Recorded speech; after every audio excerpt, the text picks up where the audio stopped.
How to fix Cash App won't let me cash out money. Hello and welcome everyone, and let's get right into this quick and easy tutorial. One of the most popular reason for this is insufficient fund. So before you're trying to cash out of your Cash App, ensure that you have enough money to cover the Cash App amount and any fees that is added during the transaction.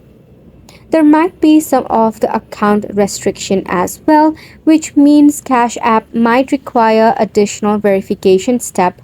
If there is any, make sure to follow the prompt to complete the process. Also make sure that Cash App does have some of the limits regarding cash out. It could have a daily, weekly or monthly cash out limit. In order to check that up, you need to contact the Cash App support. You can also increase your limits if you wish for by verifying your identity or providing additional information.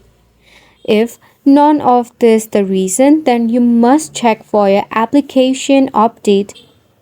Ensure that your app is up to date, and if there is any of the cash buildup, make sure to clear it up, which can be easily conducted by visiting your phone settings, clicking on your Cash App, then checking out the cash buildup. Just tap on Clear Cache to clear out any of the bug or the glitch issue. And that is how you'll be able to fix your Cash App won't letting you cash out money. It's a wrap for the video as well. Thank you so much for tuning in.